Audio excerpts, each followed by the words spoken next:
Hi every one. ഇന്ന് നമുക്ക് LBS admission index mark calculation എങ്ങനെയാണെന്ന് നോക്കാം.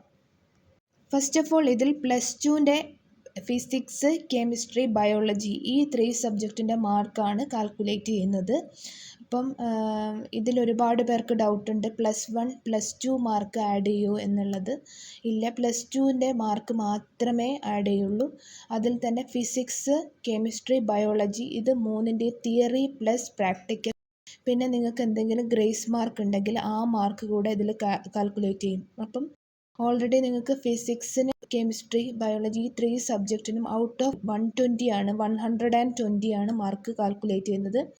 ഇപ്പോൾ എക്സാമ്പിൾ നിങ്ങൾക്ക് ഫിസിക്സിന് 110 മാർക്സ് ഉണ്ടെങ്കിൽ രണ്ടും കൂടെ തിയറി പ്ലസ് പ്രാക്ടിക്കൽ കാൽക്കുലേറ്റ് ചെയ്യുമ്പോൾ 110 മാർക്സ് ഉണ്ടെങ്കിൽ 110 ഡിവൈഡഡ് ബൈ 120 ഇൻറ്റു 100 ആ ഒരു ഇതിലാണ് കാൽക്കുലേഷൻ നടക്കുന്നത്. അപ്പോൾ ഇതിലൂടെ ഒരു എക്സാമ്പിൾ കൊടുത്തിട്ടുണ്ട്.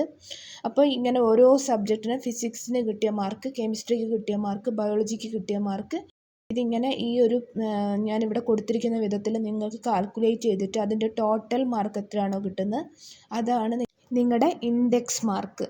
അപ്പോൾ ആ മാർക്ക് നിങ്ങൾക്ക് എന്നിട്ട് 300-ലാക്കിയിട്ട് അങ്ങനെയാണ് ചെയ്യുന്നത്. ഔട്ട് ഓഫ് 300 ആണ് നിങ്ങൾക്ക് ഇൻഡെക്സ് മാർക്ക് വരുമ്പോൾ നിങ്ങളുടെ മാർക്ക് പറയുന്നത് ഔട്ട് ഓഫ് 300. CBSE സിലബസ് ഉള്ളവർക്ക് ഇങ്ങനെയൊന്നും ആവശ്യമില്ല. അവർക്ക് ഡയറക്റ്റ് അവരുടെ 100-ലായതുകൊണ്ട് അവർക്ക് ഡയറക്റ്റ് മാർക്ക് കാൽക്കുലേറ്റ് ചെയ്താൽ മതിയാവും.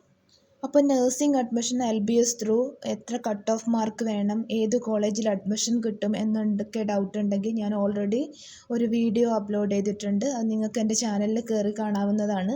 ഞാനതിൻ്റെ ലിങ്ക് ഡിസ്ക്രിപ്ഷനിലും കമൻറ്റ് ബോക്സിലും കൊടുക്കാം. Thank you for watching. Please support.